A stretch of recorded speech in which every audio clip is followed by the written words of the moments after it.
ये आलम है, ये है मुनाफकत। और इसके अपने इलाके से 2 जज उन पे हमला हुआ जो खैबर पख्तूनख्वा के जज हैं, 3 फौजी अफसरान को अगवा किया गया और सिर्फ 6 माह के अंदर, पिछले 6 माह में जब से ये हुकूमत में है, 5 मरतबा पुलिस हमले हुए और कई जवान शहीद हुए। ये इसके अपने इलाके की बात है, ये इसके अपने सूबे की बात है। और ये धमकियां देता है खड़ा होकर मरियम नवाज को, ये धमकियां देता है पंजाब के सूबे को। पंजाब का सूबा जो है वो हम बड़े होने का हमेशा सबूत देते हैं, हमें बड़ा बिल्कुल हम बने हैं, हमेशा हर जगह बने हैं, लेकिन पंजाब को, पंजाबियों को अपनी इज्जत करवानी भी आती है और अपनी गैरत के ऊपर जो है वो हम किसी चीज का कॉम्प्रोमाइज नहीं करते। ये बात बड़ी अच्छी तरह पता। और हमारी तो पंजाब पुलिस ही बहुत मशहूर है, मैंने आपको बता दी। ऐसा नशइयों का नशा उतारती है ना पंजाब पुलिस कि उसके बाद फिर नशई जो है ना वो अपनी 7 पुश्तें उनकी तौबा करती है कि हमने कभी नशा नहीं करेंगे। हम ये जो इनके अपने काबीना के रुकन ने कहा कि 2 अरब के ठेके में से 10% के हिसाब से 20 करोड़ रुपए इनके सेक्रेटरी ने वसूल किए। कहां है उसका जवाब? ये करप्ट आदमी मरियम नवाज को बातें करेगा, ये गंदा आदमी मरियम नवाज पे जुमले जो है वो कसने की कोशिश करेगा। ओ भाई, मरियम नवाज तो बहुत बात की बात है, पंजाबी औरतें बहुत है तेरे लिए।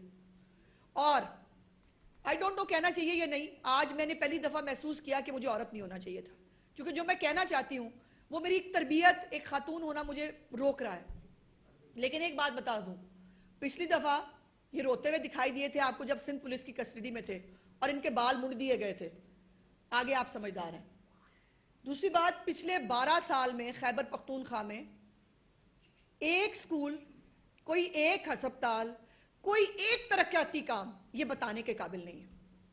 और जहां तरक्की हो रही है, जहां मरियम नवाज जो है वो एयर एम्बुलेंस ला रही है, जहां वो लोगों के घरों पे अद्वियात पहुंचा रही हैं, जहां वो किसान कार्ड लेके आ रही है, जहां वो जो है वो बच्चों को वज़ाइफ दे रही हैं, जहां लैपटॉप स्कीम आ रही है, जहां पर ग्रीन ट्रैक्टर स्कीम आ रही है, जहां सब कुछ हो रहा है, उस पर ये जल जल के इनका मर रहे हैं। ये करो ना मुकाबला, हिम्मत है तो नशे की हालत से बाहर निकल के मुकाबला करो, तरक्की का करो मुकाबला मरियम नवाज से, और कहो मरियम नवाज मैं ये मुकाबला करता हूं, फिर तुम्हें समझे भी।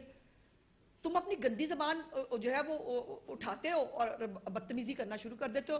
इस गंदी जबान से ना मरियम नवाज को कोई फर्क पड़ता है, ना हमें किसी को कोई फर्क पड़ता है। तुम्हारी अपनी तरबियत नजर आती है। और अफसोस की बात है कि अब तो मैं ये कहने पे मजबूर हूं कि आपकी अपने घर की तरबियत नजर आती है। और दूसरा, जो वफाक से फंड मिलता है, वो फंड जो है वो उसका कोई आता पता ही नहीं, वो कहां जाता है, कौन खा जाता है उस फंड को। अगर वो जो फंड मिला है आज तक, पहले खैबर पख्तूनख्वा उसका जवाब तो दे। कितनी सड़कें बनाई, कितने पुल बनाए, कितने अस्पताल बनाए, कितनी यूनिवर्सिटियां बनी। और आलम यह है कि यूनिवर्सिटियां बंद की जा रही हैं। 10 यूनिवर्सिटियां पिछले दिनों खबर आई बंद की जा रही हैं। खैबर पख्तूनख्वा में फंड्स नहीं है।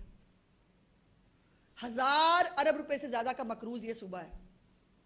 और वो जो है वो उसके सूबे का जो वजीर आला है, या उसको होश नहीं होती, या जो है वो, अब देखे ना, अब पंजाब के लोग निकले नहीं, खैबर पख्तूनख्वा पहुंचा नहीं, इसमें हमारा क्या कसूर है? हमाद अजहर अगर 8-10 गाड़ियों के साथ पहुंच सकता है, पंजाब के बाकी लोग भी पहुंच सकते थे, वो भी आ जाते। पंजाब के लोगों ने कतई तौर पर मुस्तरद किया कल के फितना फसाद के जलसे को, और खैबर पख्तूनख्वा के भी पुरअमन पख्तूनों ने कल के जलसे को रिजेक्ट किया, सवाए उन सरकारी मुलाजमीन के जिनको आना जरूरी था। दूसरों को पटवारी के ताने करते हुए अगलों ने ना पटवारी छोड़ा, ना जो है वो हेल्थ के महकमे के लोग छोड़े, ना तालीम के महकमे के लोग छोड़े।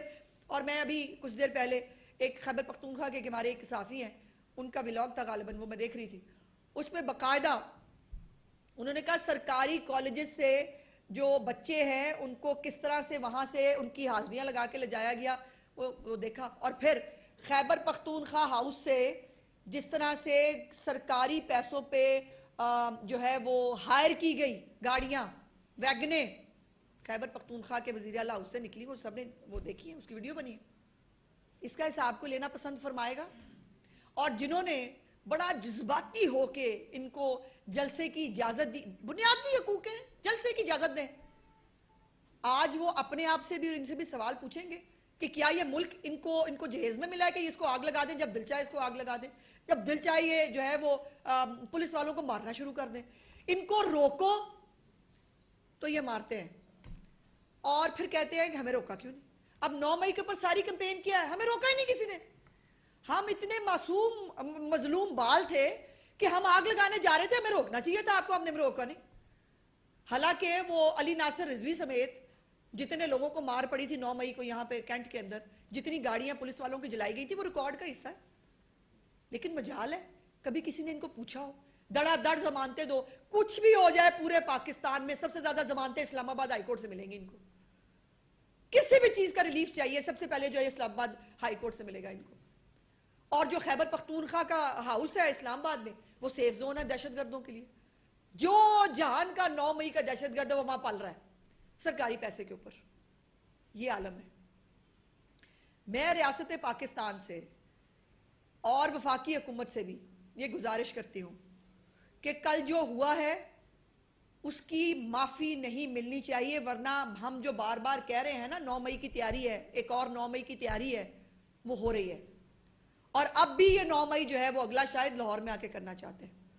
ये पंजाब को फिर से एक बैटलफील्ड बनाना देना चाहते हैं। लेकिन पंजाब की